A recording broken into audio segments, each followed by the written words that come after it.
प्रिय पाठकों, आप सभी का मेरे इस चैनल में फिर से स्वागत है। आज मैं आप लोगों के समक्ष सूरदास द्वारा रचित सुर सुषमा के पद को लेकर प्रस्तुत हुआ हूँ। तो पद की व्याख्या से पहले आप लोगों के समक्ष सूरदास की जीवनी को लेकर एक संक्षिप्त विवरण प्रस्तुत है, जिसे आप लोग देख रहे हैं। तो चलिए सुर सुषमा के व्याख्यान एवं पठन की ओर बढ़ते हैं। अभिगत गति कछु कहते न आवे, जो गूंगे मीठे फल की रस अंतर्गत ही भावे। परम स्वाद हो सब ही जो निरंतर अमित तोष उपजावे। मन बानी को अगम अगोचर सो जाने जो पावे। रूप रेख गुण जाति जुगति बिनु निरालंब मन चकृत धावे। सब विधि अगम विचारहि तातो सुर सगुन लीला पद गावे। तो चलिए इन पंक्तियों के संदर्भ की ओर बढ़ते हैं। प्रस्तुत पद सूरदास द्वारा रचित सुर सुषमा से लिया गया है। चलिए प्रसंग की ओर बढ़ते हैं। इस पद में कवि ने निर्गुण ब्रह्म को सब प्रकार से अगम्य जानकर सगुण ईश्वर का गुणगान किया है। तो आइए पंक्तियों की व्याख्या करते हैं। प्रस्तुत पंक्तियों में सूरदास जी कहते हैं कि उस अज्ञात निराकार ब्रह्म की गति अर्थात लीला कुछ कहते नहीं बनती है। जैसे कोई गूंगा मीठा फल खाए तो उसके रस की मधुरता का आनंद अंदर ही अंदर वह अनुभव करता है। वह आनंद उसे संतोष भी प्रदान करता है, पर वह उसका वर्णन नहीं कर सकता, अर्थात अपने मन के भावों को वह व्यक्त नहीं कर पाएगा। उसी प्रकार निर्गुण ब्रह्म मन और वाणी से परे है। उसकी न तो कोई रूपरेखा होती है और न ही आकृति, न उसमें कोई गुण होता है और न ही उसे प्राप्त करने का कोई उपाय ही होता है। इस प्रकार उसका आश्रय ग्रहण करने वाला मन बिना अवलंब अर्थात सहारे के कहाँ दौड़े। सूरदास जी आगे कहते हैं कि निर्गुण ब्रह्म को सब प्रकार से अगम्य जानकर ही मैंने सगुण ब्रह्म की लीला के पदों का गान किया है। इन पदों में अगर हम विशेष की बात करें तो यहाँ अनुप्रास अलंकार का सुंदर प्रयोग हुआ है एवं साथ ही ब्रज भाषा का माधुर्य भी अवलोकनीय है। तो चलिए अगली पंक्ति की ओर बढ़ते हैं। शोभित कर नवनीत लिए घुटरुन चलत रेणु तन मंडित मुख दधि लेप किए। चारु कपोल लोल लोचन गोरोचन तिलक दिए। लट लटकनी मनुमत मधुप गनमादप मधुहे पिए। कठुला कंठ व्रज केहरी नख राजत रुचिर हिए। धन्य सुर एको पल इहे सुख का शतकल्प जिए। तो चलिए पंक्तियों की प्रसंग की ओर बढ़ते हैं। सूरदास द्वारा रचित इस पद में बालकृष्ण की अनुपम सौंदर्य राशि का मनोहारी वर्णन किया गया है। तो चलिए पंक्तियों की व्याख्या की ओर बढ़ते हैं। यहाँ सूरदास जी कहते हैं कि बालकृष्ण अपने हाथों में माखन लिए हुए सुशोभित हो रहे हैं। श्री कृष्ण का स्वरूप बाल्यावस्था का है और वह घुटने के बल चल रहे हैं। उनके तन पर मिट्टी के कण लगे हैं तथा उनके मुख पर दधी अर्थात दही लपेटा हुआ दिखाई दे रहा है। उनके कपोल अर्थात गाल बहुत सुंदर हैं। बालकृष्ण के नेत्र चपल तथा चंचल हैं और ललाट अर्थात माथे पर गोरोचन का तिलक लगा हुआ है। उनके बालों की लट इस तरह उनके गालों पर लटकती हुई या ऐसे झूमती सी प्रतीत हो रही है मानो भौरे मीठे शहद का पान कर अर्थात पीकर मतवाले हो गए हों। उनका यह असीम सौंदर्य गले में परे हुए कंठहार और सिंह नग से और भी बढ़ जाता है। सूरदास जी आगे कहते हैं कि श्री कृष्ण के ऐसे बाल रूप के दर्शन यदि एक पल के लिए भी हो जाते हैं तो जीवन कृतकृतज्ञ हो जाता है, अन्यथा 100 वर्षों तक जीवन बिना भी जिया जा सकता है। अर्थात उनके रूप को जिन्होंने नहीं देखा उनका जीवन निरर्थक ही है। यदि उनमें श्याम सुंदर के इस बाल स्वरूप की झांकी का प्रदर्शन प्राप्त ना हो तो उनका पूरा का पूरा जीवन जो है वह व्यर्थ हो जाता है, ऐसा सूरदास जी का कथन है। इन पंक्तियों में अगर हम विशेष की बात करें तो यहाँ अनुप्रास तथा उत्प्रेक्षा अलंकार का प्रयोग हुआ है। तो चलिए अगली पंक्ति की ओर बढ़ते हैं।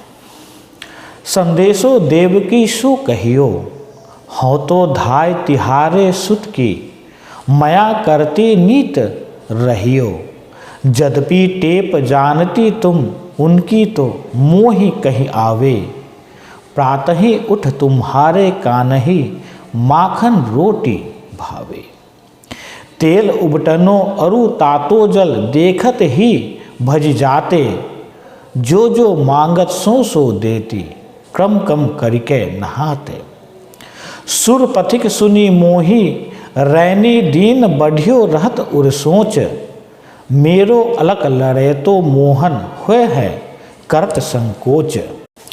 तो चलिए पंक्तियों के प्रसंग की ओर बढ़ते हैं। प्रस्तुत पंक्ति में देवकी को संदेश भेजते समय यशोदा अपने मन की पीड़ा को व्यक्त कर रही है। तो आइए पंक्तियों की व्याख्या करते हैं। प्रस्तुत पद में सूरदास जी बताते हैं कि यशोदा जी श्री कृष्ण की माता देवकी को एक पथिक अर्थात राहगीर द्वारा संदेश भेजती है कि कृष्ण तुम्हारा ही पुत्र है, मेरा पुत्र नहीं है, मैं तो उसका पालन पोषण करने वाली मात्र एक सेविका हूँ, पर वह मुझे मैया कहता रहता था, इसलिए मेरा उसके प्रति वात्सल्य भाव स्वाभाविक है, क्योंकि माँ का प्यार तो माँ का प्यार ही होता है। यद्यपि तुम उसकी आदतें तो जानती ही होगी, फिर भी मेरा मन तुमसे कुछ कहने के लिए उत्कंठित अर्थात उतावला हो रहा है। सुबह होते ही मेरे लाडले श्री कृष्ण को माखन रोटी अच्छी लगती है, वह तेल उबटन और गर्म पानी को पसंद नहीं करता था, अतः इन वस्तुओं को देखकर ही भाग जाता था। उस समय वह जो कुछ मांगता था वही उसे देती थी, तब वह धीरे धीरे नहाता था। कवि सूरदास जी आगे कहते हैं कि यशोदा पथिक से अपने मन की दशा व्यक्त करते हुए कहती है कि मुझे तो रात दिन यही चिंता सताती रहती है कि मेरा लाडला श्री कृष्ण अभी तुमसे कुछ मांगने में बहुत संकोच करता होगा। इस प्रकार इन पंक्तियों में अगर हम विशेष की बात करें तो यहाँ पुनरुक्ति प्रकाश अलंकार का प्रयोग हुआ है। तो चलिए अगली पंक्ति की ओर बढ़ते हैं।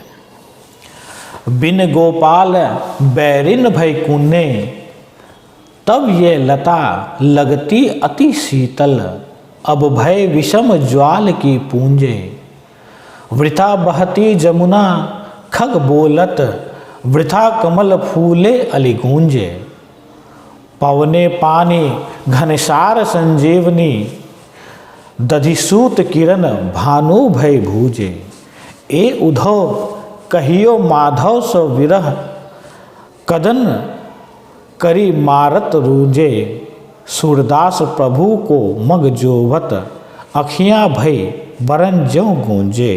तो चलिए इन पंक्तियों के प्रसंग की ओर बढ़ते हैं। गोपियाँ श्री कृष्ण के विरह में दुखी होकर उद्धव को बता रही है कि सारी सुखदायिनी वस्तुएं अब उनको कष्ट देने वाली लग रही है। तो आइए पंक्तियों की व्याख्या करते हैं। गोपियाँ उद्धव से यहाँ कहती है कि हे उद्धव, आप क्या जाने कि कृष्ण के वियोग में हमारा जीवन कितना कष्टमय हो गया है। आज श्री कृष्ण के पास न होने से ब्रज के वनों की वे कुंज अर्थात वृक्ष जहाँ हमने प्रिय कृष्ण के साथ विहार किए थे, शत्रुओं के समान हमें अप्रिय और कष्टदायिनी लगती है। जो लताएं तब तन मन को शीतलता प्रदान किया करती थी, अब वह भयंकर अग्नि के समूह के समान जला देने वाली लग रही है। कल कल शब्द में बहती यमुना, कलरव करते पक्षी, कमल पुष्पों का खिलना और पुष्पों पर भौरों की गुंजार, यह सारे दृश्य हमें व्यर्थ प्रतीत हो रहे हैं। इन्हें देखकर हमारा मन अब हर्षित नहीं होता। वायु, जल, कपूर, बादल और चंद्रमा की किरणें, ये सभी शीतलता प्रदान करने वाली वस्तुएं हैं। आज प्रचंड सूर्य के समान हमें जलाने वाली यह सभी लगती हैं। हे उद्धव, आपसे हमारा अनुरोध है कि आप मथुरा जाकर निर्मोही कृष्ण से कहना कि उनके वियोग ने हमें प्राणांतक कष्ट देकर विकलांग सा बना दिया है। हम जीवित ही मृत तुल्य हो गए हैं, अर्थात हम जीवित तो हैं पर हमें प्राण नहीं रह गए हैं। उन्हें बताना कि उनके आगमन के पथ को एकटक देखते रहने के कारण हमारी आँखें गुंजा अर्थात सोना के समान लाल होकर दुख रही है। और इस प्रकार से जो है सूरदास ने यहाँ गोपियों के दुख का बखान किया है। इन पंक्तियों में अगर हम विशेष की बात करें तो यहाँ अनुप्रास अलंकार का प्रयोग हुआ है। तो चलिए अगली पंक्ति की ओर बढ़ते हैं। उधो मोहि बज बिसरत नाहि, वृंदावन गोकुल तन आवत, सघन तृणन की छाहि। प्रात समय माता जसुमती, अरुनंद देखी सुख पावत। माखन रोटी द्यो सजायो, अति हित साथ खबावत। गोपी ग्वाल बाल संग खेलत, सब दिन हसत सिरात। सूरदास धन्य धन्य ब्रजवासी, जिनसों हसत ब्रजनाथ। तो चलिए इन पंक्तियों के प्रसंग की ओर बढ़ते हैं।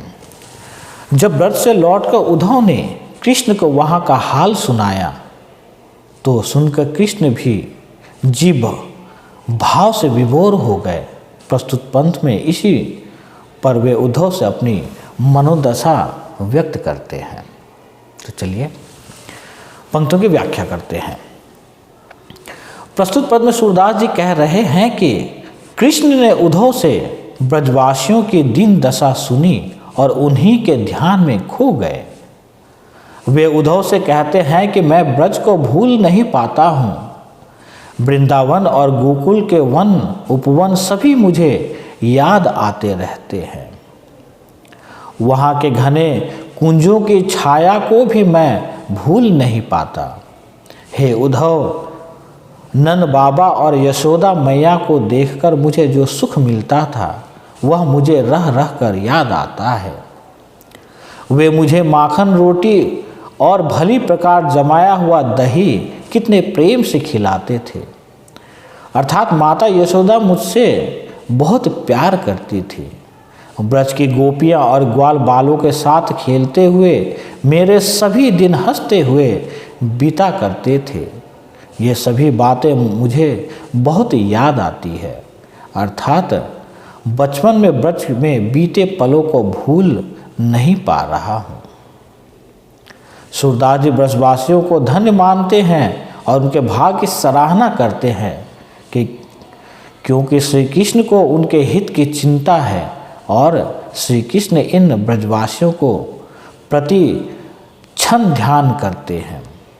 इसी बात से यह स्पष्ट होता है कि श्री कृष्ण व्रजवासियों से कितना प्रेम करते थे।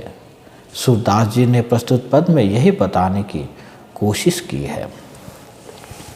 इस प्रकार अगर हम इन पंक्तियों में विशेष की बात करें तो यहाँ अनुप्रास अलंकार का प्रयोग हुआ है।